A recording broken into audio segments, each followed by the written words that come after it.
Deuteronomy chapter 2 verse by verse explanation in Bengali. Deuteronomy অর্থাৎ দ্বিতীয় বিবরণ তার দ্বিতীয় অধ্যায় বাংলাতে বিস্তারিত আমরা ধ্যান করব। তার প্রথম ভাগ আমরা দেখব। অনুগ্রহ করে আপনারা আপনাদের পবিত্র বাইবেল গ্রন্থকে নিয়ে নিজেদেরকে প্রস্তুত করুন। প্রভুতে প্রিয় পরমেশ্বরের সন্তানেরা, দ্বিতীয় বিবরণের পুস্তক দ্বিতীয় অধ্যায়ে তার পরিচয় এবং তার ধ্যান করি। এই অধ্যায়তে পদের সংখ্যা 37।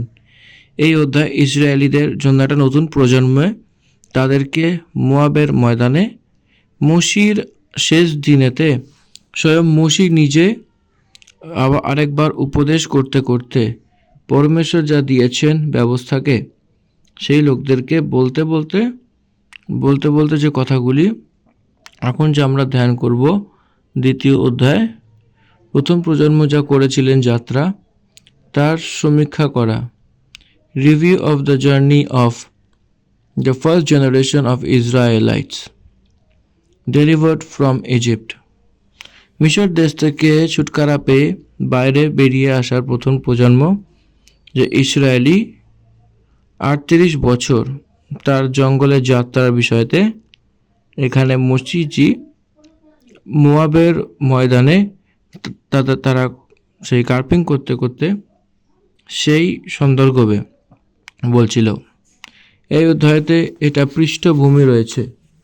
তারপরে এই 37 পদের মধ্যে বলা সেই পদের ভাগে এটাই রয়েছে তার যাত্রাতে তারা যে স্টার্টিং করেছিলেন তার যাত্রা সেই প্রদেশ পরমেশ্বর তাদেরকে কাদেশ অবধি নিয়ে যাওয়ার পরে তারা যে কার্য করেছিলেন, তারা যে প্রভুর আজ্ঞার বিরুদ্ধে দাঁড়ানো, কিন্তু ভক্ত মসি 12 গোত্রের মধ্যে থেকে প্রতিনিধিদেরকে নিযুক্ত করেছিলেন এবং বেদি নির্মাণ করার জন্য যখন পাঠিয়েছিলেন তাদেরকে কেবল দুজনই বিশ্বাসকে প্রকট করেছিলেন, কালেব আর যহোশু। এই দুজনকে বিশ্বাসকে প্রকট করেছিলেন। বাকি 10 জন নিরুৎসাহ করেছিলেন। দেশ তো অনেক বেশি, হয়তো তাদের সেখানে যে নিবাস করছিল সেই জনতাকে আমরা তাদেরকে হারাতে পারি না বলে যে অবিশ্বাসকে সেই 10 জন ইসরায়েলিদেরকে বলেছিল তারা সেই পরমেশ্বরকে ধিক্কার করে ফেরত আবার চলে যাবে বলে বলেছিলেন, এরকম প্রকট করেছিলেন। এবং পরমেশ্বর তাদেরকে উপর ক্রুদ্ধ হয়ে কাদেশ অবধি যে কথা বলেছিল তারপরে আবার পিছনে মোড়ো এবং এখন যহোশু আর কালেবকে ছাড়ো, যে ওয়াদা করা দেশে প্রবেশ করবে না বলে তাদেরকে অনেক নিশ্চয়ই আজ্ঞা দিয়ে কাদেশ ভাড়া অবধি আবার সেখানে চলে যাওয়ার মতন তাদেরকে যহোশু আর কালেবকে ছেড়ে কেউই প্রবেশ করতে না পারার মতোই পরমেশ্বর সেরকম প্রকট করেছিলেন, তাদেরকে পেছনে পাঠিয়ে দিয়েছিলেন। তারপরে সে পৃষ্ঠভূমিতে যখন তারা ঘোরাফেরা করছিলেন সেই সন্দর্ভে তারা সামনা করেছিল সে বিষয়ে দ্বিতীয়, তৃতীয়, চতুর্থ অধ্যায়তে আমরা দেখতে পাই। এই অধ্যায়টিতে কি হয়েছিল সেটা মসি বলেছেন। তারা যে সামনা করেছিলেন সেই বিষয়েতে প্রথম বিষয়ে আমরা দ্বিতীয় অধ্যায় ব্যবস্থা বিবরণ প্রথম থেকে নিয়ে 8 পদ অবধি এইসা সন্তানেরা এদোমীয় বলা হয়, সেই শহরে নিবাস করা, তাদেরকে পার করা, কোন রীতিতে তাদেরকে পার করেছিল সেই বিষয় বিবরণ দিয়েছিল। তারপরে মোয়াব মার্গে সেখানে যাত্রা করেছিলেন। পদ থেকে 15 পদ অবধি এই মোয়াব মার্গে যখন তারা যাত্রা করছিলেন তাদেরকে সেই লুতের পরিবার সন্তান এই মোয়াবিরা এবং আমনীয় এই দুজন লুতের সন্তান ছিল। এই জন্যে তাদেরকে যা দেওয়া হয়েছিল সেই ছয় প্রান্ত সেই লোকদেরকে দিয়েছিল। এই জন্য অকুপাই করতে হবে না বলে, তাদেরকে নষ্ট করবে না বলে প্রভু ইসরায়েলিদেরকে আজ্ঞা দিয়েছিলেন। সেই বিষয়তে এখানে বিবরণ দিয়েছেন। তারপরে 16 পদ থেকে নিয়ে 25 পদ অবধি যে পদের ভাগ রয়েছে, এই পদে তারা প্রত্যেক রূপে আমনীয়র সামনে দিয়ে যাচ্ছিলেন, সেই মার্গে যাচ্ছিলেন। সেই সময় তাদেরকে কিভাবে ব্যবহার করতে হবে, কিভাবে যাত্রা করতে হবে বিবরণ দিয়েছে। তারপরে ২৬ পদ থেকে ৩৭ পদ অবধি সেই পদের ভাগে এখানে হেশবোনের রাজা সিহনকে কোন রীতিতে তাদেরকে সংহার করেছিল, তারা যে সিহন রাজা অনেক সামর্থ্যী রাজা ছিল, তাদেরকে কিরমভাবে সেখানে সংহার করেছিল সেই ঘটনার বিষয়তে এখানে বিবরণ দেওয়া হয়েছে। এই রীতিতে এই অধ্যায় আমরা পুরো দেখতে পাই। তো আসুন আমরা একের পর এক ভার্সগুলিকে ধ্যান করব। প্রথম পদ থেকে ৮ পদ অবধি যেটা লেখা ধ্যান করব। প্রথম পদ, পরে সদাপ্রভু আমাকে যেরূপ বলিয়াছিলেন তদনুসারে আমরা ফিরিয়া সুবসাগরের পথে প্রান্তর দিয়া যাত্রা করিলাম এবং অনেক দিন যাবৎ সেরিয় পর্বত প্রদক্ষিণ করিলাম। পরে সদাপ্রভু আমাকে কহিলেন, এটা নতুন প্রজন্মের প্রজাকে রিভিউ করার সময় মসি আমরা বলে যে কথা ব্যবহার করা হয়েছে, এর অর্থ ইসরায়েলিদের দ্বিতীয় প্রজন্মের লোকেরাও প্রথম প্রজন্মে সেই বাপ দাদারা, পূর্বপুরুষরা, সেই পিতার লোকেরা, সেই তাদের সঙ্গে তারাও যাত্রা করেছিল। এই জন্যে তাদেরকে জেনে আমরা বলে বলছিল মসি। অনেক সাবধানীপূর্বক এটা বোঝার বিষয় এটাই, সে মিশর দেশ থেকে যে একটা ছুটকারা পেয়েছিল, সেই জনতার যেই জনগণনা প্রথম প্রজন্ম, সেরকম মসি দ্বিতীয়বার যে গণনা করেছিলেন, বিনতি করেছিলেন, সে দ্বিতীয় প্রজন্ম। এইটা দুটি প্রজন্মের মাঝখানে যে অন্তর আপনাকে চিনতে হবে, তখনই আপনাদেরকে এটা অনেক ভালোভাবে বুঝতে পারবেন। প্রথম প্রজন্ম কোনটা, যে যা যাত্রা করেছিলেন। দ্বিতীয় প্রজন্ম সেই জার্নিসে জন্ম নেওয়া, ইউথ, ইয়াং, বিপ। এই জন্যে একটা কথাতে আমাদের বলতে গেলে কানান প্রবেশ করা লোকেরা, সেই nothing but youth in Israel, less than 40 years, they all were youth. তারা সবাই জওয়ান ছিল। এই জন্যে জওয়ানের রূপে, সেই জওয়ানের রূপে যারা রয়েছে তারা, আর কাটানো আগের প্রজন্ম ছিল, এই দুজনের মাঝখানে যে অন্তর এসে পৌঁছাতে হবে, সেটাকে জানতে হবে, সেটাকে বিস্তারিত জানতে হবে। তো এখানে সেই আজ্ঞার অনুসারে যে সদাপ্রভু আমাকে দিয়েছিলেন বলে বলছিল। কি আপনি ধ্যান দিয়েছেন?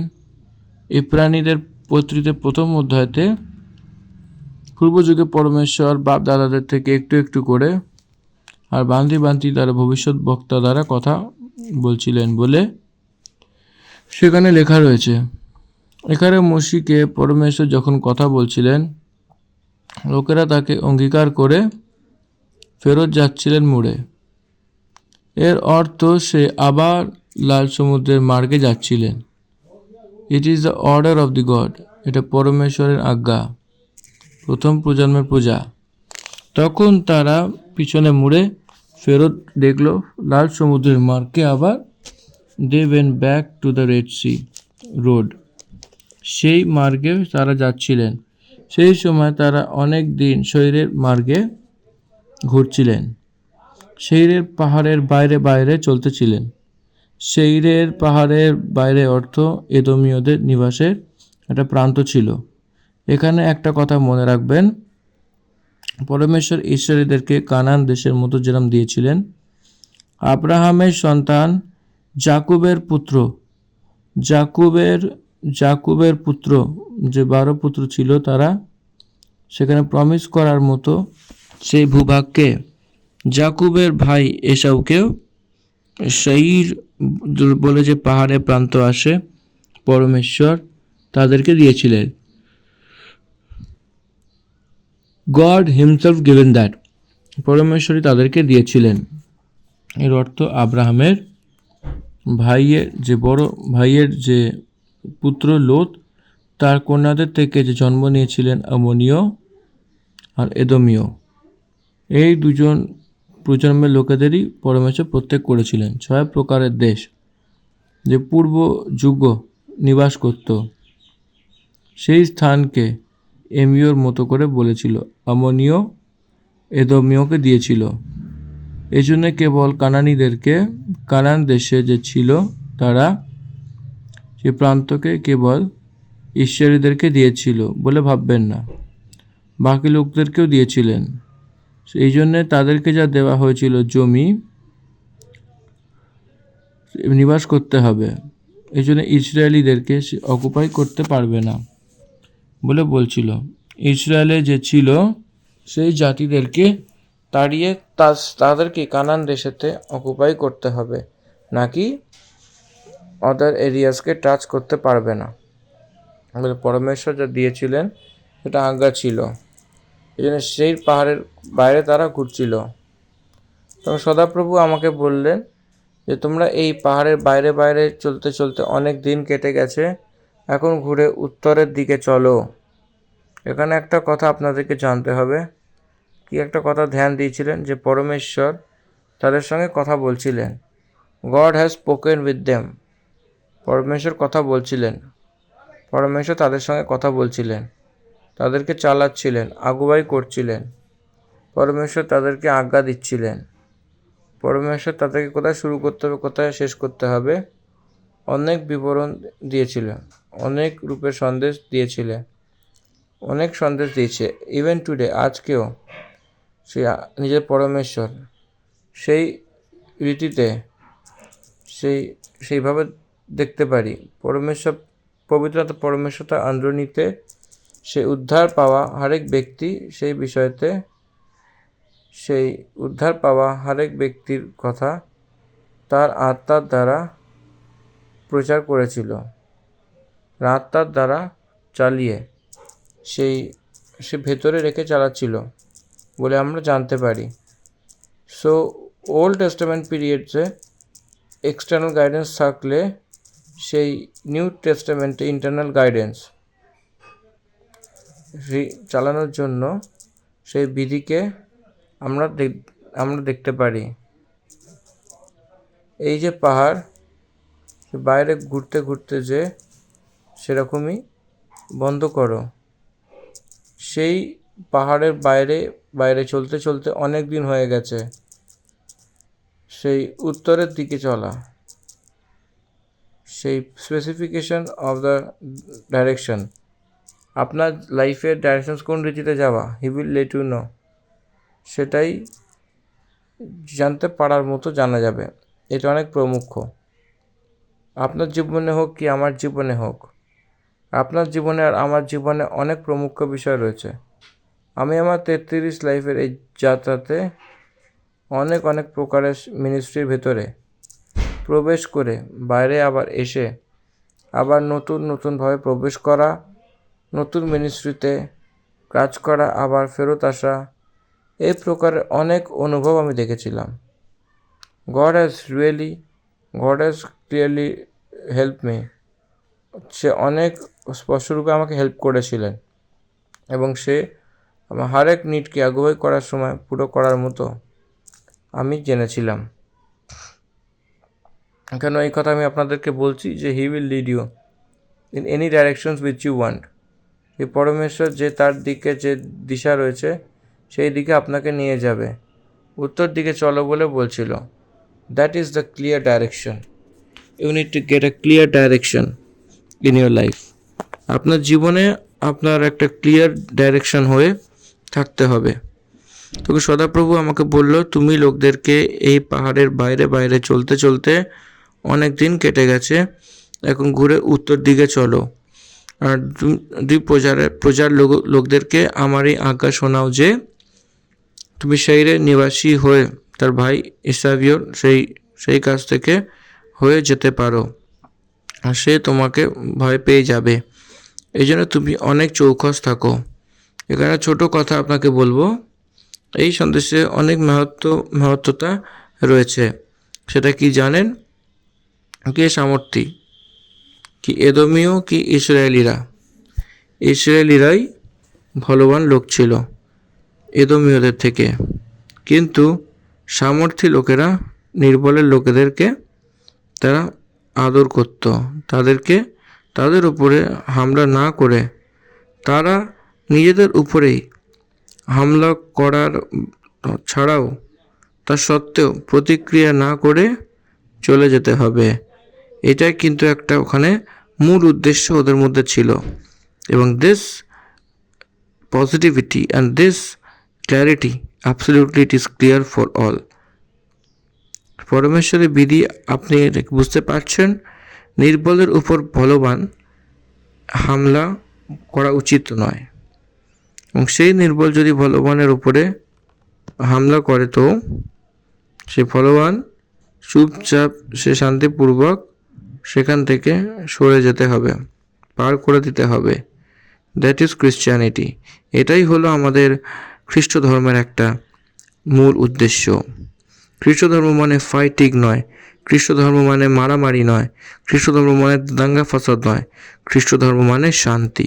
প্রভু যীশু খ্রিস্টের শান্তি, প্রভু যীশু খ্রিস্টের প্রেম, প্রভু যীশু খ্রিস্টের অপার অনুগ্রহ, সেই জিনিসটাই আমাদেরকে ধরে রেখে আমাদের দৈনন্দিন জীবনে সেটাকে আমাদের রেগুলার আমাদের দৈনন্দিন জীবনে সেটাকে কাজে লাগাতে হবে, এবং অন্যের প্রতিও সেটা একইভাবে প্রযোজ্য। কোনো পুরোহিত বা কোনো ধর্মযাজকের জন্য একরকম আশীর্বাদ, আরেকজনের জন্য আরেক রকম আশীর্বাদ, এরকম নয়। অনুগ্রহ যা প্রভু যীশু আমাদের বাইবেল থেকে দিয়েছেন, যে প্রভু যীশু যা যা বাক্য আমাদের বলেছেন এবং তার মুখের যে কথা উনি বলেছেন, সেগুলো সবার জন্যেই প্রযোজ্য। That is the greatest of the god of Bible. Bible গ্রন্থে পরমেশ্বরের মহত্বতা সেটাই রয়েছে। আশা করি বুঝতে পারছেন। আপনারা দেখুন, আপনারা কার সীমাকে পার করতে করতে যাচ্ছেন জানেন? আপনার ভাই লোকদের, আপনাদের বড় বাবার বাচ্চা ছিলেন তারা, তাদেরকে পার করে যাচ্ছিলেন, যেতে চলেছে তারা। এই জন্যে অনেক চৌকস থাকো, তারা তোমাদেরকে ভয় পাবে এবং এরা চৌকস থাকবে। এটা কি বিষয়? কেন এরা চৌকস থাকতে হবে? যদি তারা ভয় পাচ্ছে, তারা চৌকস থাকা উচিত, এরা চৌকস থাকতে হবে, প্রতিক্রিয়া করা উচিত নয়। নিউ টেস্টামেন্টে রোমিওর পত্রিতে 12 অধ্যায়তে আপনাকে যে অভিশাপ দেয় তাকে আশীর্বাদ দাও বলে লেখা রয়েছে। খারাপের বদলা খারাপ না, ভালো দিয়ে চেঞ্জ করতে হবে। এই জন্য বলবান যে রয়েছে বিশ্বাসী, নির্বল অবিশ্বাসী বলবান বিশ্বাসীর উপরে আমাদেরকে হামলা করলেই তাদেরকে ক্ষমা করে দিতে হবে। বলবান বিশ্বাসী, তাদেরকে প্রতিক্রিয়া করা উচিত না, সেটাকে নাশ করা নয়, প্রযত্ন নয়, তার সেমই চাইতে হবে। আজই নয়, সেই দিনেতে পরমেশ্বর ইসরায়েলীদেরকে সেই কথা বলেছিল। সেভাবে লড়াই করার জন্য সেই চৌকস থাকতে হবে, সেই ঝগড়ার জন্য রেডি থাকে। But you don't accept, they don't agree. আর তারা আপনি যাবেন বলে দেখলে তারা চায় না। মুচি বলে যখন, তখনই আমাদের জল যে পাহাড় থেকে আসছে সেই জল আমরা পান করব, আমরা কেবল আপনার মার্গকে ব্যবহার করব। আপনার যে রাস্তায় গাছ রয়েছে তার ফল আমরা স্পর্শ করব না, আপনার কাজ দ্বারা আপনার কাছ থেকে কিচ্ছু আমরা নেব না, জাস্ট প্যাসেজ, সেই বলে রিকোয়েস্ট করেছিল। তখন ঘুরে ঘুরে সেই বাইরে চলে যায়, যাতে তার উপরে হামলা না করে, তাদেরকে নাশ না করে, তাদেরকে পার করতে করতে যায়। তাদের মধ্যে সামর্থ্য রয়েছে, কিন্তু পরমেশ্বর তাদেরকে নাশ করো না বলে আজ্ঞা দিয়েছিলেন। They obeyed God rather than condition, rather than their abilities. তাদের যুক্তি দ্বারা, তাদের পরিস্থিতি দ্বারা পরমেশ্বরের কথাকে অনেক মূল্য দিয়েছিলেন। তাদের সঙ্গে মেলেনি, তাদের কখনো ক্ষতি করো না, আর তাদের দেশ থেকে তোমাকে পায়ে রাখার জায়গা দেব না। এই জন্যে আমি সেই পর্বতে ইসাবের অধিকারে করে দিয়েছি। আমি সেই পর্বতে ইসাবীয়র অধিকারে করে দিয়েছি। আন্ডারলাইন প্লিজ, আপনার বাইবেলে এটা আন্ডারলাইন করুন। সেই রে পাহাড়ে মেসাবিওকে দিয়েছি। সে কানান কীভাবে প্রমিস করেছি সেরকম আমি দিয়েছি। They occupied it and living in it. তারা অকুপাই করেছিল, তারা অ্যাকসেপ্ট করেছিল, সেটাই তারা জীবনযাপন করছিল। সেখানে থাকা সেটা আমার ইচ্ছা, আপনারা তাকে বিরক্ত করবেন না। আমার প্রিয় ভাই বোনেরা, পরমেশ্বর তার মণ্ডলীকে এটাই চেতাবনী দেয়, ডোন্ট ডিস্টার্ব জেন্টাইল পিপল। এটা আজকাল সোশ্যাল মিডিয়াতে পুরো যে কথা আমি বলছি এই সময় 2023-এর অন্ততে এই কথা আমি বলছি। সোশ্যাল মিডিয়াতে আমাদের সময়তে সেটাই আমরা দেখছি যে খ্রিস্ট বিশ্বাসী অন্য লোকদেরকে বিরক্ত করা আমরা দেখতে পাই। হিন্দুদেরকে, মুসলমানদেরকে বিরক্ত করা অনেক দেখা যাচ্ছে। তাদেরকে যেরকম চায় সেরকম কথা বলা অনেক বেড়ে গেছে। তাদের যে ঈশ্বরকে এবং তাদের যে ঈশ্বর বলে তাদের বলে সেই দেবী দেবতাকে অনেক নিজ রূপে দেখতে পাওয়ার মতো ব্যাখ্যা সেই কোয়েশ্চেন করার বিষয় খ্রিস্টদেরকে অনেক সময় বলছে। That's not the Christianity. সেটা শুনুন ভাই বোনেরা, শুনুন, এটা কিন্তু ক্রিশ্চিয়ানিটি নয়। সেই তোমাকে পায়ে রাখার জায়গা আমি দেব না। কি আপনি বুঝতে পারছেন? দুর্বল বলে তার উপরে এক হাসি তুলেছিল। আমি তো তাদেরকে সেই স্থানেতে পা রাখার জায়গাও আপনাদেরকে দেব না। এর অর্থ who will fight for them. অন্য লোকদের পক্ষে পরমেশ্বর তার নিজের প্রজা লোকদেরকে সঙ্গে লড়বে। That was the character of God. সে পরমেশ্বরের মন, সে ব্যক্তিত্ব, সে ব্যবহার ইন্টিগ্রিটি হতে হবে, হয়ে থাকতে হবে। ওয়ান্স একবার যখন দিয়ে ফেলেছে সেটা তাদেরই রয়েছে, আর অন্যদের নয়।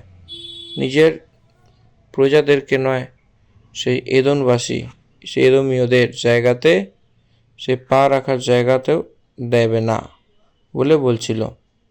পরমেশ্বর এখানে ক্লিয়ারলি বলছে, আর সে যেরকম দেয় সেটাতে স্টিক অন হওয়া, যে পরমেশ্বরের যে ব্যবহার আমরা দেখতে পারি সেই কথাতে দাঁড়িয়ে থাকা ব্যক্তিত্ব সেই পরমেশ্বরকে আমরা দেখছি। তো তাদেরকে রুপিয়া নিয়ে ভোজন নিয়ে খেতে পারো, আর পয়সা কুড়ি দিয়ে সে কুয়ো থেকে জল ভরে খেতে পারো, কারণ তোমার পরমেশ্বর সদাপ্রভু তোমার হাতের দ্বারা সেই কার্যের বিষয়তে তোমাকে আশীর্বাদ দিতে এসেছে। সেই ভারী জঙ্গলে তোমার চলাফেরা সে জানে। 40 বছরে তোমার পরমেশ্বর সদাপ্রভু তোমার সঙ্গে থাকে, আর তোমাকে কিছু হয়নি। আর সে অনেক মহত্বপূর্ণ কথা। এটা নতুন প্রজন্মের লোকেরা তাদের জীবনে অনুভব করার কথা। কি বলছিলেন? কারণ তোমার পরমেশ্বর সদাপ্রভু তোমার হাতের দ্বারা সব কাজের বিষয়তে তোমাকে আশীর্বাদ দিতে এসেছে। অনেক খ্রিস্ট বিশ্বাসীরা সেই আশীর্বাদ দাও বলে, কিন্তু কেউ কার্য করে না। পরমেশ্বর কাকে আশীর্বাদ দেন? আপনাকে না, আপনার কার্যকে দেয়। আপনার কার্যকে আশীর্বাদ দেন। আজকেও মিশনসকে যারা চালায় তাদেরকেও এই সিক্রেটটা জানে না। আপনার কার্যকে আশীর্বাদ দেয়। God will bless your action and works and your trials. আপনার চেষ্টাকে, আপনার কার্যকে পরমেশ্বর আশীর্বাদ দেন। আপনাকে আশীর্বাদ দেওয়া মানে আকাশের দিক থেকে বর্ষানো না। আপনি যে কাজ করেন সেই কাজকে আশীর্বাদ দিয়ে তাতে যে আসে সেই প্রতিফলের দ্বারা আপনার কোনো কার্য না হয়। আপনাকে যে কমতি হয় সেই কারণ পরমেশ্বর নেই। আপনার কার্যে কমতি রয়েছে, আপনার কাজে দোষ আছে। এই জন্য যে আপনাকে দিয়েছে সেই কার্য, যে সামর্থ্য আপনার রয়েছে সেটা থেকে বেড়ে করার জন্য পদে বলছে কথাটিকে, তো সামর্থ্য দ্বারা কাজ করুন। প্রভু এই কথা বলেছিলেন ক্রুশে, হে প্রভু, যে আপনি দিয়েছেন যে কার্য সেটা আমি পুরো করেছি।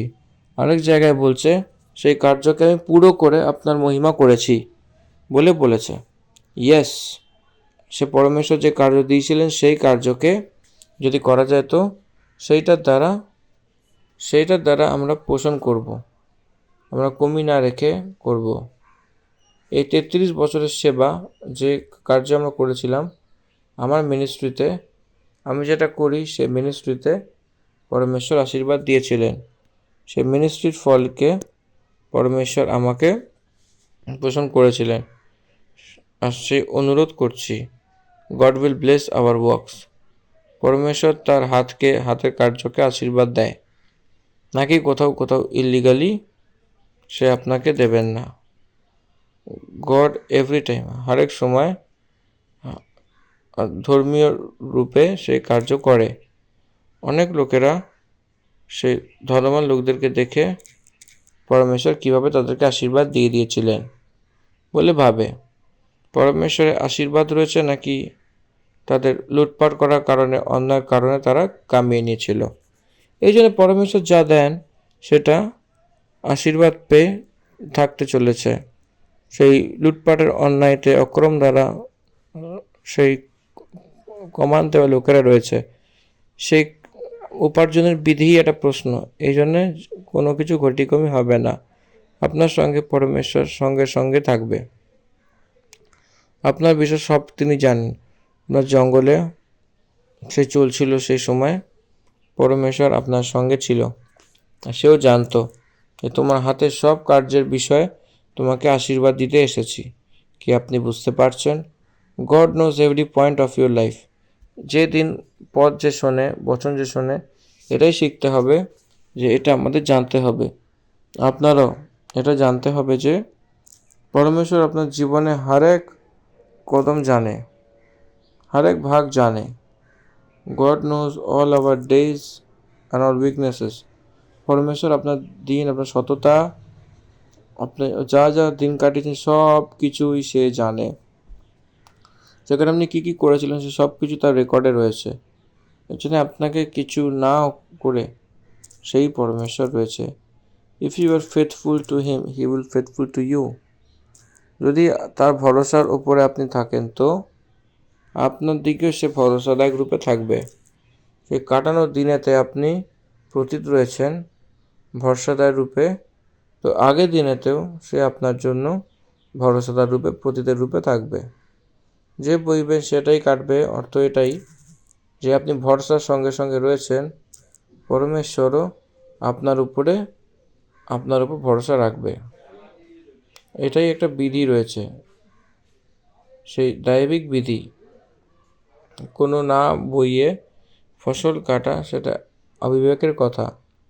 যেটা আপনি বয়ে যান সেটা সেই ফসল অনেক সমৃদ্ধির রূপে সে কাটবে। সে ধর্মী রূপে এক ফল এক ক্ষেতে যদি রাখে, তো ধর্মীর ফলকে যদি আপনি কাটেন, তো যদি আপনি জেনিয়রসিটিকে যদি আপনি বয়ে যান, তো তান্ত্রিত্বকেই কাটবে। আপনার লাইফে আপনি কাজ করার মতো থাকতে হবে, সেরকমই আপনাকেও সে প্রতিফলকে অনুভব করার মতো থাকতে হবে। সো এইটা আমাদেরকে বুঝতে হবে। আপনাকে পরমেশ্বর সদাপ্রভু যা দিয়েছিলেন সেটার সঙ্গে সঙ্গে থেকেছিল তোমার পরমেশ্বর, আর তোমাকে কিছু ঘটি কমি নেই। আমরা আজকাল হোয়াটসঅ্যাপে ডেলি কিছু প্রমিসেস আমরা পাঠাই ভাইদেরকে, সেরকমই সব আমরা কি করি, আমরা সেই অভ্যেস হয়ে গেছিলো আজকের সময়তে। সো হোয়াটসঅ্যাপে যেটা আছে সেই প্রমিসকে একই কথা আমরা ধরি, তো উপরে কথা নিচের কথা বার করি, সরিয়ে দিই। উপরে কি লেখা রয়েছে, আর সে তোমাকে সব কিছু সেই কার্যকে আশীর্বাদ দিতে দিতে এসেছে, সে ছেড়ে দেয়, কিন্তু সে তার সঙ্গে সঙ্গে ছিলাম, এই জন্য আপনাকে কিছু ঘটি কমতি হবে না বলে এই পথকে বলে দেয়। এই পথটি বলে অন্যদেরকে তারিফ করানোর জন্য, প্রশংসা করানোর জন্য সকাল সকাল গ্রিটিংস দেয়। সেটা সঠিক রীতি নয়, সেরমভাবে নয়, সেটা এটা পুরো বিষয়টাকে নিয়ে জীবনকে অ্যাপ্লাই করতে হবে।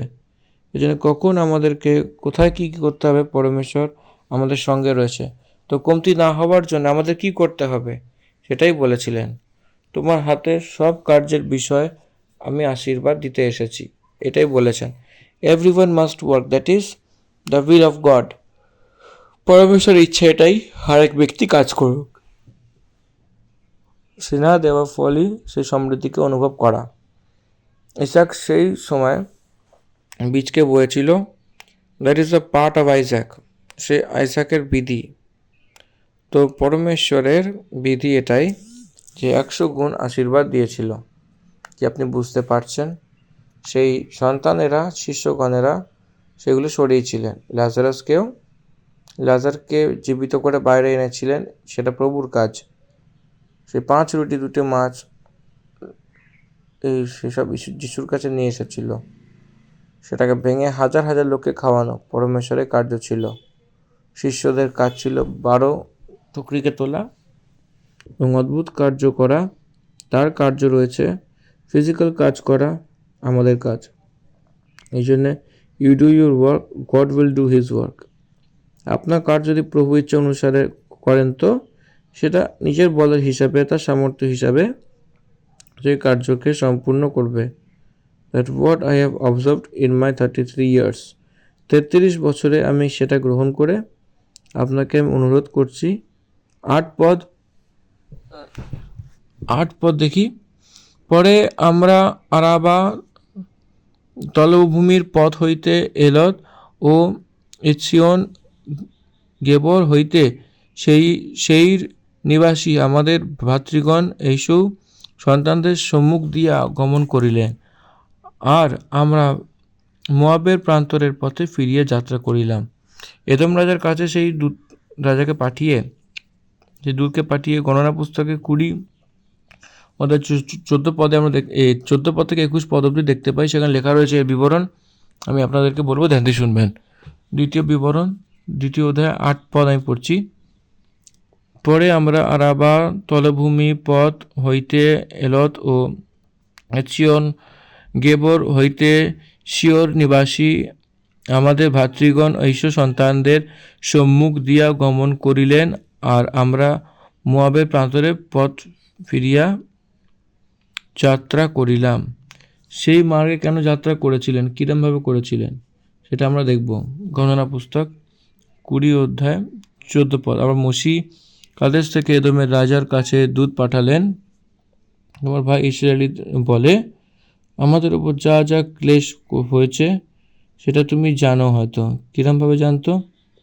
আমাদের যে ভাই ইসরায়েলি এরম বলে, আমাদের যে ভিতরের সব পূর্বপুরুষরা মিশর দেশে গেছিলেন, অর্থাৎ 15 পদ। অর্থাৎ এখানে সেই আমাদের পরখা মিশরে গেছিল। দেখুন কিরমভাবে জানতো, কী বিষয়ে কথা বলছিল, কোথায় গিয়ে কথা বলছিল মুসি? Original Jacob and Esau. এইটাই আমাদেরকে ভালো করে বুঝতে হবে। প্রস্তুত হন।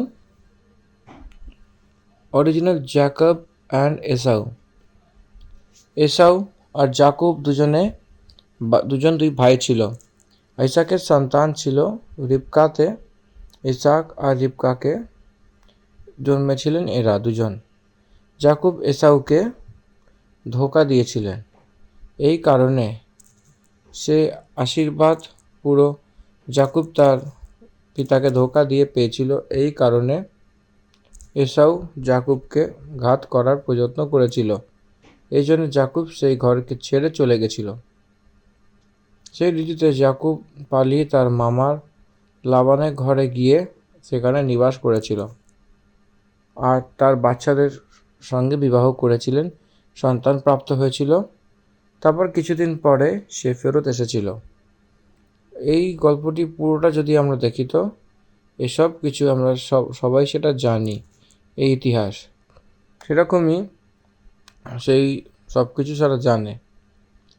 সেই মিশর দেশে সবাই গেছিল, আমাদের পুরানো লোকেরা মিশর দেশে গেছিল, অনেক দিন সেখানে নিবাস করেছিল। মিশরের লোকেরা সে পুরানি লোকদেরকে কষ্ট দিয়েছিলেন। যখন আমরা সদাপ্রভুকে দোহাই দিয়েছিলাম, ক্রন্দন করেছিলাম, তখন পরমেশ্বর আমাদেরকে দূতাদেরকে পাঠিয়ে মিশর দেশ থেকে বাইরে বার করে দিয়েছিল। সেই দেখুন, এই সীমার সেই কাদেশে আমরা রয়েছি। এই সময় আমরা কাদেশে রয়েছি, লাস্ট সিটিতে। আর সেই দেশকে আমরা ছেড়ে পার করবার জন্য পারমিশন চাই। সেই খেতে দাক্ষের বাড়িতে ওতে আমরা যাব না, সে কুয়োর জল আমরা পান করব না। যে রাজমার্গ সেই হতে আমরা পার করে নেব, যতক্ষণ না সেই সীমা পার করব না ডান দিক বা বাঁ দিক কোথাও যাব না বলেছিল। তারপরে এদোমীয়রা কোনো রেসপন্স দিয়েছিলেন জানেন? তুমি আমার দেশের মধ্যে থেকে যাবে না, আমি তলোয়ারের সঙ্গে সেই সামনা করব, সাবধান। ইসরায়েলিরা বলেছিল আমরা রাজমার্গেই যাব, যদি আমাদের যে জন্তু জল পান করবে তো তার পয়সা আমরা দেব, তখন আমরা পায়দাল সেই মার্গ থেকে যাব বলে বলবার সত্ত্বেও বলে সেই এসাউ বলেছিল। এসাউ অর্থাৎ সেটা কি? এদোমীয়। এর অর্থাৎ এসাউয়ের সন্তান এদোমীয়। দেখুন এখানে পরমেশ্বর সেই যে মার্গ প্রান্ত তাদেরকে দিয়েছিলেন, তাদেরকে এই জন্যে তাদেরকে যেতে দেয়নি। তাদের কোনো ইচ্ছা ছিল না ইসরায়েলিদের আমাদের দিক থেকে পার করে। যদি মুসি একটা কথা বলে দিত তো ইসরায়েলিরা এদোমীয়দেরকে অনেক তিতর বিতর করে দিত, তারা তাদেরকে নাশ করে পার করে দিতে পারত। কিন্তু পরমেশ্বর সেখানে কি বলেছিলেন? আপনি সেই লোকদেরকে সেখানে প্রান্তেরকে ডিস্টার্ব করবে না, সেটা আমি দিয়েছিলাম তাদেরকে, সেখানে পা রাখার জায়গাও দেব না বলে প্রভু বলেছিলেন। এই জন্যে সেই শান্তিপূর্বকই যাওয়া, নাকি আপনার সামর্থ্যকে দেখিয়ে যাওয়া। এদমই অনেক বল দ্বারা সেই জনতাকে তার সামনে এসে যুদ্ধের জন্য তৈয়ার হওয়ার মতো বলেছিলেন। এই জন্য ইসরায়েলিরা সেই ব্যক্তিকে থেকে সরে গেছিল। সেখান থেকে তারা হুরের প্রান্তে আসার মতো গণনা পুস্তক 20 অধ্যায় 22 পদ দেখা দেয়। এই জন্য পরমেশ্বরের কথাকে আজ্ঞাকারিতা হয়ে যেটা চলছিল ইসরায়েলিরা, তার যাত্রাতে এদোমীয়দেরকে সংহার না করে, যুদ্ধ না করে এদোমীয়দেরকে বলবন্ত লোক হয়েছিল, সে প্রান্তকে ছেড়ে সেই ঘুরে চলে গেছিল, নাকি তাদেরকে ডিস্টার্ব করেছিল। দে ওবেড গড, তারা পরমেশ্বরকে আজ্ঞাকারিতা হয়েছিল। তো তারপরে সে 15 পদে দেখতে পাই, সেই পদের ভাগে দেখা যায়। তারপর আমরা মুড়ে আবার মোয়াবের জঙ্গলের মার্গ থেকে হয়ে চলবো। তারপরে আমরা মুড়ে মোয়াব জঙ্গলের মার্গ থেকে হয়ে যাব। আর সদাপ্রভু আমাকে কহিলেন, মোয়াবিদেরকে ডিস্টার্ব করো না, লড়াই করো, কারণ আমি সেই দেশ থেকে কিছুই সে অধিকারে না করে দিই, কারণ আমি শাহরকে লুতিও সেই বংশদেরকে সেই অধিকারে করেছিলাম। ইসরায়েলিরা সেই বলবন্ত হয়েছে বলে, মোয়াবিদের কমজোর রয়েছে বলে তাদেরকে অকুপাই করা নয়। That was the spiritual spirit, godly divine people responsibility. দৈবিক সম্বন্ধিত সেই রেসপন্সিবিলিটি এটাই রয়েছে, নির্বল লোকদেরকে তারা অকুপাই করতে পারবে না। পূর্বকালে সেখানে পুরানো দিনেতে সেখানে এমনি লোক তারা বসবাস করছিল যে অনাকীয় সমান ফলবান এবং অনাকীয় সমান ফলবন্ত আর লম্বা আর গণনাতে অনেক ছিল। সেই অনাকীয় সমান সেই রাফায়েলের গণনা হতো, কিন্তু মোয়াবি তাদেরকে এমই বলতো। এবং পুরানো দিনেতে শরীরে হরি লোক বসবাস করছিল, কিন্তু এসাবীয়রা সেই দেশ থেকে বার করে এনেছিলেন আর তার সামনে নষ্ট করে তার স্থানেতে এখন বসবাস করছিল। সেই ইসরায়েলিরা সেই সদাপ্রভুর দেওয়া সেই অধিকারে দেশে করেছিল। এখন তোমরা কুচ করে জরদ নদীর কাছে যাও। তখন আমরা জরদ নদীর কাছে এসেছিলাম। দেখুন এখান থেকে শহীদ পাহাড়ের মার্গে সে কিরমভাবে তাদেরকে দিয়েছিল। সেখানে এমি লোকেরা ছিল, সেখানে এদমীয় অকুপাই তাদেরকে করেছিল। সেই জেরেদ নদীর কাছে সেই পার যেতে হবে বলে ইসরায়েলিদেরকে পরমেশ্বরই সেটাকে দিয়েছিলেন। সেই প্রকারে তারা গেছিল বলে আমরা দেখছি। গডস ডিভাইন গাইডেন্স, পরমেশ্বরের দৈবিক সম্বন্ধিত আগুয়াই, তারা সেই আজ্ঞাকারিতা হবার মতো দেখছি। আর আমার কাদেশ বরবাদ ছেড়ে সেখান থেকে জরদ নদীর কাছে তখন অবধি অনেক নদীকে এরা পার করেছিল। ইসরায়েলিরা এই যাত্রাকে অনেক নদীকে পার করেছিলেন। এই নদীর বিষয়তে এক সন্দেশ রয়েছে, ইউটিউবে রয়েছে, দেখে নেবেন। 14তম পদ, আর আমাদের কাদেশ হওয়া ছাড়াতে সেই পার হওয়া অবধি সেই কেটে গেছিল। সেখানে সদাপ্রভুর অনুসারে সেই প্রজন্মের সেই যোদ্ধা ছাউনির মধ্যে থেকে নষ্ট হয়ে গেছিল। 6 লাখ লোক পেয়াদার যারা ছিল তারা 38 বছরে মারা গেছিল। 15 পদ, আর যতক্ষণ যা নষ্ট না হয় ততক্ষণ সদাপ্রভুর হাত তাকে দিয়েছিল, আর তার বিরুদ্ধে অনেকই ছিল। এর অর্থ নতুন প্রজন্মেরদেরকে উপদেশ করছিল।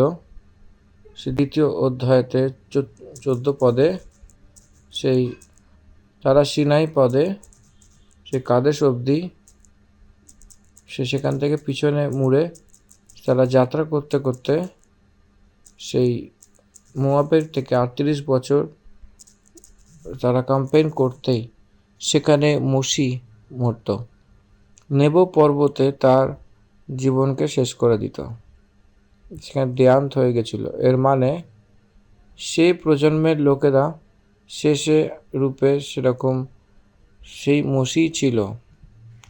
সেই মোশির মৃত্যুর পরে যেহোশুর নেতৃত্বতে সেইভাবে ইসরায়েলি জনতা, এর অর্থ মিশর দেশ থেকে ছুটকারা পেয়ে যাত্রাতে যে জন্মেছিল, তারা জঙ্গলে জন্মেছিল, তারাই নিউ জেনারেশন কানানের ভূভাগে যেহোশুর নেতৃত্বতে প্রবেশ করতে যাচ্ছে বলে পদ আমাদেরকে বলে। 16 পদ, যখন সব যোদ্ধা মরতে লোকদের মধ্যে থেকে নষ্ট হয়ে গেছে, তখন সদাপ্রভু আমাকে বললেন, সব যোদ্ধা, এর অর্থ 6 লাখ পেয়াদা যে ছিল তাদের বিষয়ে কথা বলছিল। God is talking about first his 6th land. এইটা আমাদেরকে বুঝতে হবে। এরপরে কি হবে দেখি। প্রথমেই যে গণনা করা হয়েছিল সেই 6 লাখ সেনাদের মধ্যে তারা সবাই মিটমাট হওয়ার পরে পরমেশ্বরের সাথে কথা বলছিলেন। 17 পদ, তখন সদাপ্রভু আমাকে কহিলেন, এখন মোয়াবের সেনা অর্থাৎ সেই 8কে পার করে যখন অমনীয়র সামনে গিয়ে তার নিকট পৌঁছাবে, তখন তাকে বিরক্ত করবে না, কারণ আমি অমনীয়র দেশের মধ্যে কিছুই তোমার অধিকারে করব না। সেই লুতের বংশ করে অধিকারে করে দিয়েছি।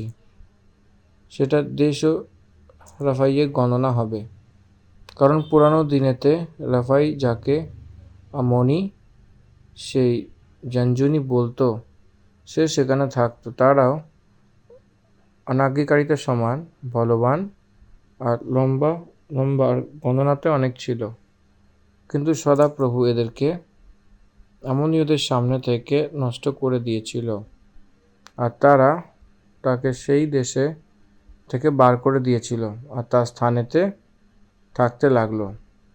যেরকমই সে সেইরের নিবাসী এসাবীয়দের সামনে থেকে সেই হরিয়দের নষ্ট করেছিল, আর তারা তাদেরকে সেই দেশ থেকে বার করে দিয়েছিল, আর এখন অবধি সেই স্থানেতে সে নিবাস করছিল।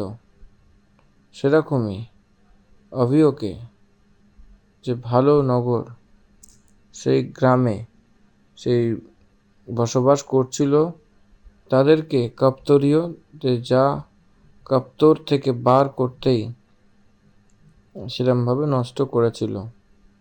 আর সে স্থানেতে থাকতে লাগলে, তুমি উঠে কিছু কুচ করো আর সেই নালার কাছে চলো। শোনো, আমি দেশ সমেত হেশবোনের এমনি সিমনকে তোমার হাতে করে দিচ্ছি। সেই জন্য সেই দিনে তার অধিকারে নেওয়া প্রারম্ভ করো। সেই রাজা থেকে যুদ্ধ ছেড়ে দাও। আর যত লোক জগতে ছিল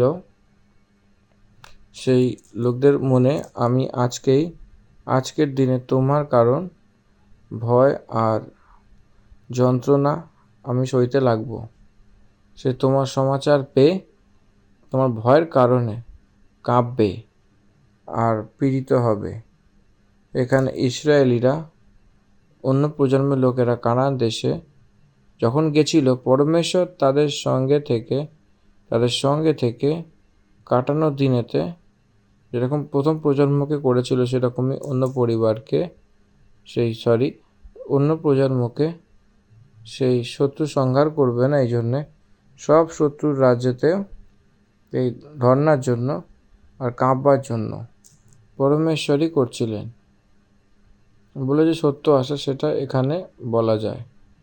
এই জন্য ইসরায়েলিদেরকে মোয়াবের মার্গে হতে হতে যাওয়ার সময়, আমনীয়দের প্রান্তের মধ্যে থেকে হতে যাওয়ার সময়, লুতীয়দের প্রান্তের মধ্যে থেকে যাওয়ার সময় প্রথমে এসাবের সন্তানকে দেখব, তারপর লোতের সন্তানদেরকে দেখছি। সেই প্রান্তে ইসরায়েলিদেরকে পরমেশ্বর দেব না বলে খণ্ডিত রূপে বলেছিল, অনেক স্পষ্ট রূপে বলেছে। ততটাই নয়, আশপাশের প্রান্তকেও ইসরায়েলি অর্থ এটাই ভয়, সেই পীড়িত হয়ে যাওয়া, এরকম আমি করব বলে বলছিল। সেটা কার্য হিসাবে পরমেশ্বর করবে বলে বলছিল এবং তার মনের শত্রুকে করবে বলে বলছিল। পুরো বাইবেলকে দেখবেন, পরমেশ্বর তার প্রজার পক্ষে দাঁড়িয়ে তার দিক থেকে তার শত্রুদেরকে সে মনের দুঃখকে জন্ম দিয়েছিলেন। আর দাউদের জীবনকে দেখলে দাউদের বিষয়ে প্রভু কি বলছেন জানেন? সেই শত্রুরা যদি সেই সিংহের মদের মতো হয়, সেই তাদের মন গলে গেছিল। আর দাউদ যুদ্ধের জন্য যদি আসে বলে শত্রু জেনে নেবে, আর সেই সিংহের মতো মন হয়, তার মনও গলে যেত। এর অর্থ যে সিংহের মতো যদি শত্রু থাকে পরমেশ্বরের প্রজা, সেটা যদি দেখা যেত যে গলে যেত। সেই প্রকারের ভয় তাদের মনে ছিল। অনেক সামর্থ্যী লোকেরা দৌড়ে পালাতো সেখান থেকে। সেইভাবে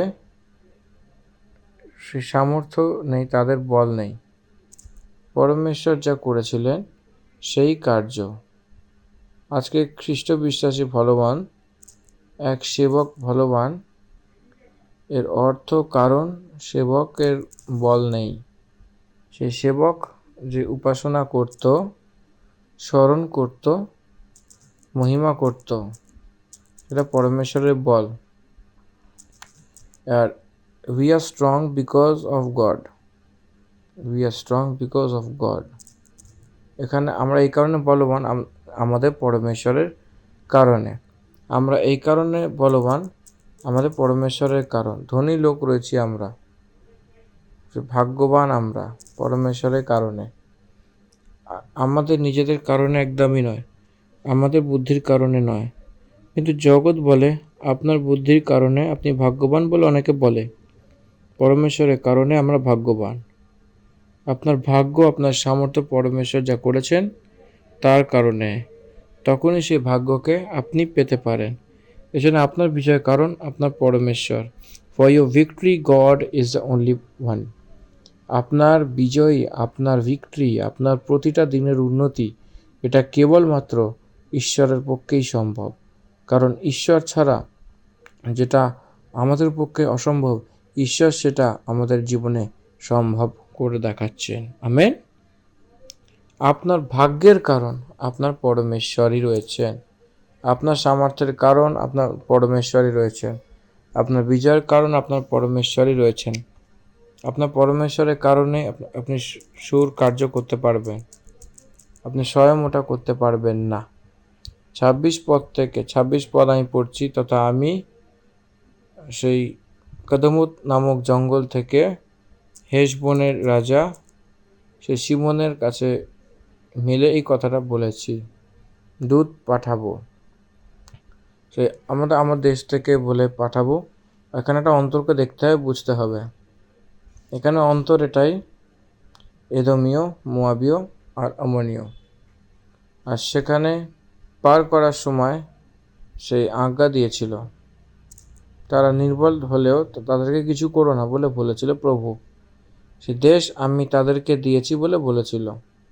কিন্তু এখানে আমি যেটা বলছি 26 পদ থেকে, এই পদগুলিকে যদি আমরা দেখি 26-এ, কেদেমুত নামক জঙ্গল থেকে হেশবোনের রাজা সিমন, সেই হেশবোনের রাজা সিমন, এটা যে হেশবোন রাজা সিমনের কাছে যখন গেছিল, তখন তার হৃদয়কে কঠিন করে পরমেশ্বর তাকে যুদ্ধ করার মতো বানিয়েছিলেন। তাদেরকে, তার সেনাকে তিতর বিতর করে সেই ইসরায়েলি লোকেরা সবাইকে নাশ করে দিয়েছিল, তাদেরকে বাইরে করে দিয়েছিল। দেখুন, এই যে কথা গণনা পুস্তকে অনেক স্পষ্ট রূপে রয়েছে, বর্ণনা করা হয়েছিল। হেশবোন রাজার সেখানে দূতদেরকে পাঠিয়েছিল।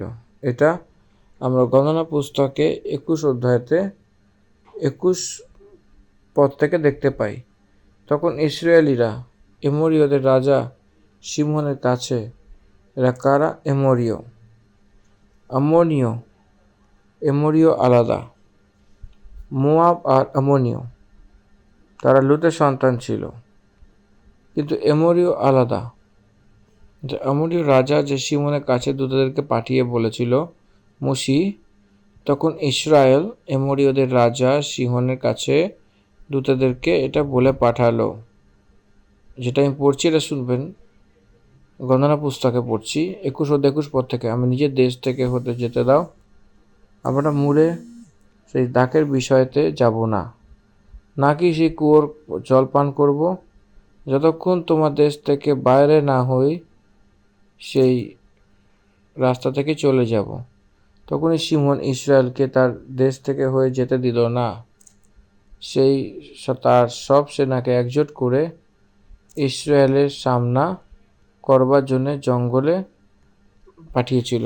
আর এখানে ইয়াহস তাকে পেয়ে তার সঙ্গে লড়াই করলো, ইহোশুকে পেয়ে তার সাথে লড়াই করলো। তখন ইসরায়েলিরা তাকে তলোয়ার দ্বারা মেরে দিল।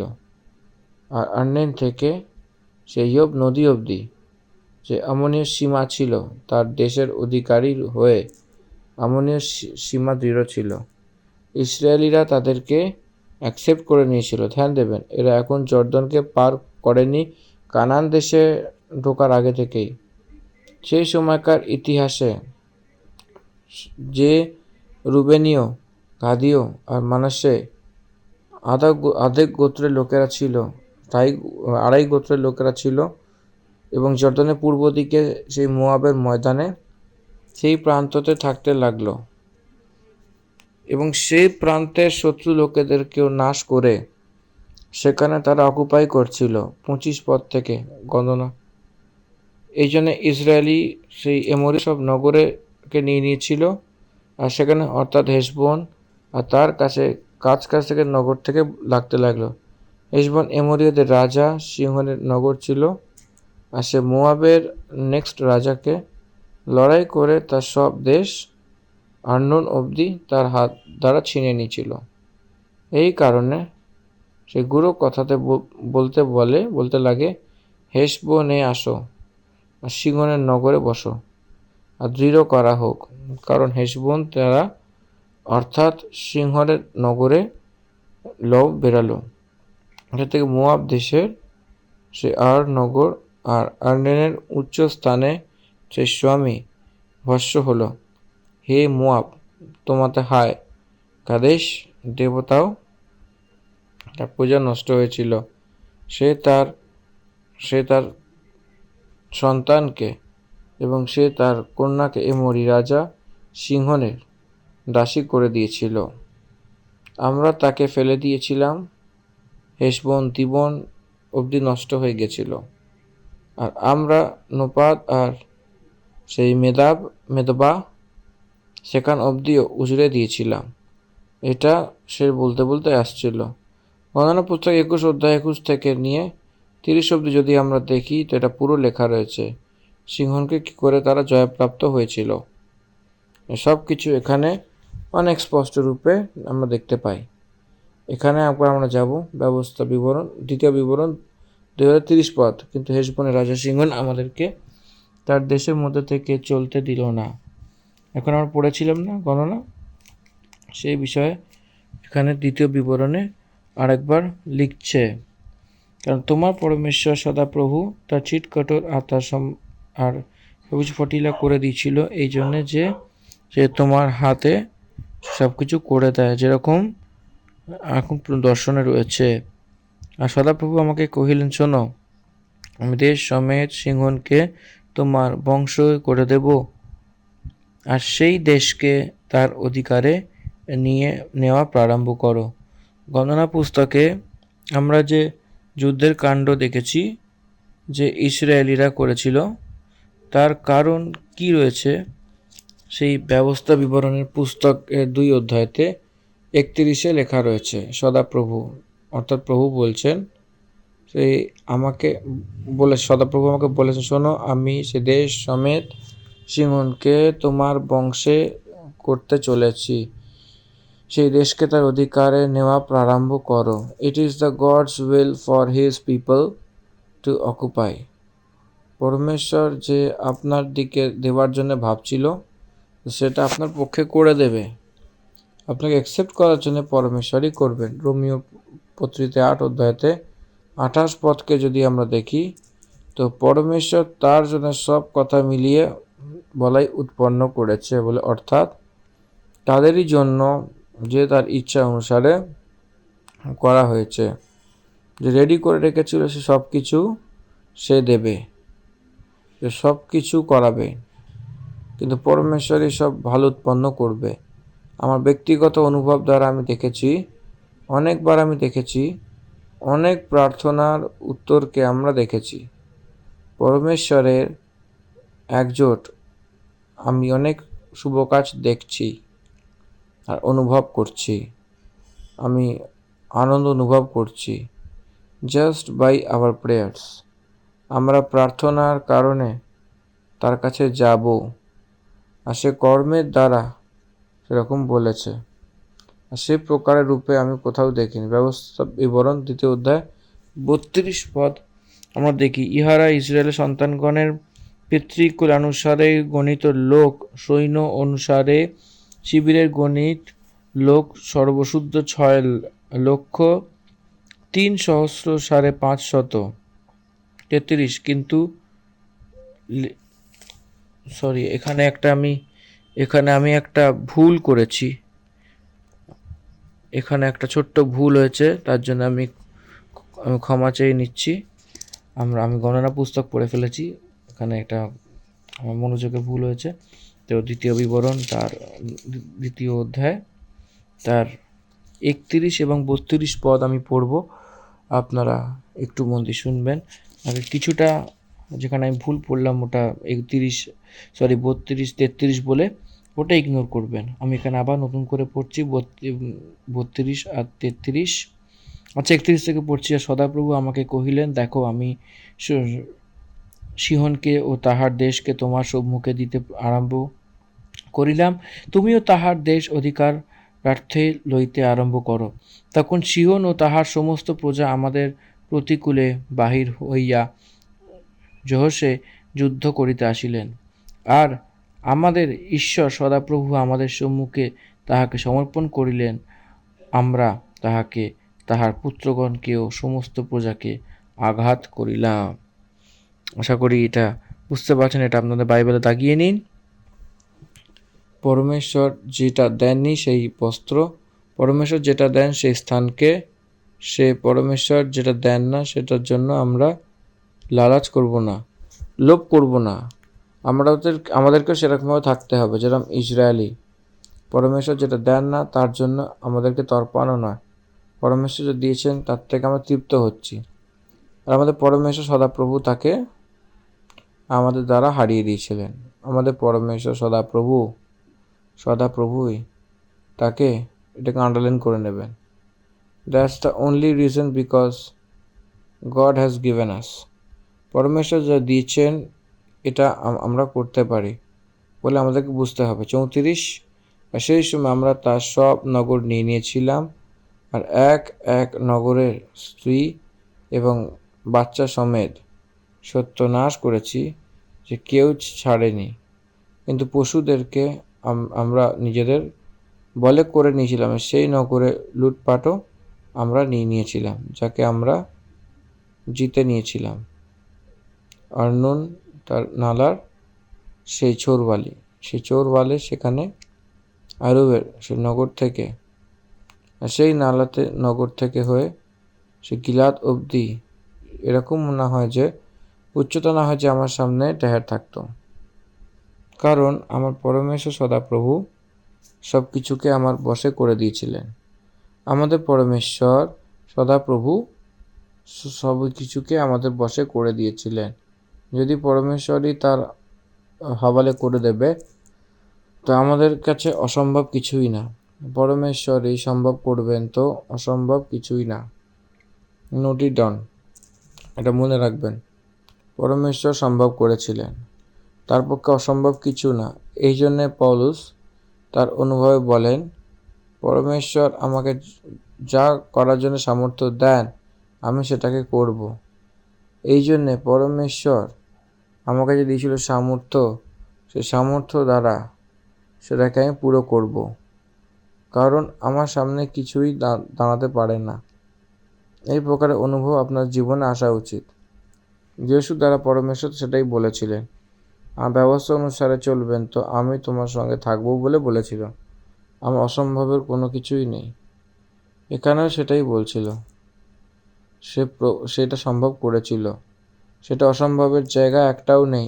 ইসরায়েলিদের সব জায়গাতে তারা অকুপাই করে নিয়েছিলেন। আপনার জীবনে পরমেশ্বর যা সম্ভব করেছিলেন সেই সম্ভব করা কার্যকে পুরো হবে। এই জন্য পরমেশ্বর যা দেন, যে কার্য দেন, সে তার দিক থেকে সম্ভব, আপনার সামনে সেটা অসম্ভব নয়। এরকম ভাবে আপনি প্রার্থনা করুন, প্রভু আমার জীবনে যা কার্য সম্ভব করে দিন। লাস্ট ভার্স দেখব, শেষ পদ দেখব। আমরা শেষ পদটাকে ধ্যান করব। আশা করি আপনারা আগে অবধি বুঝতে পেরেছেন।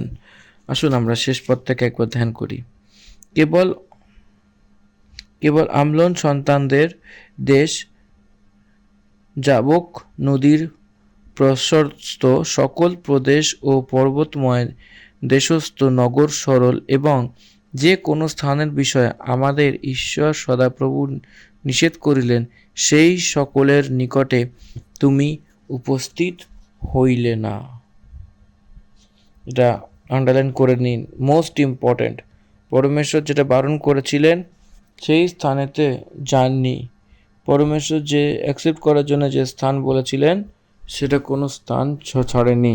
The most important to according to God's will, to his guidance.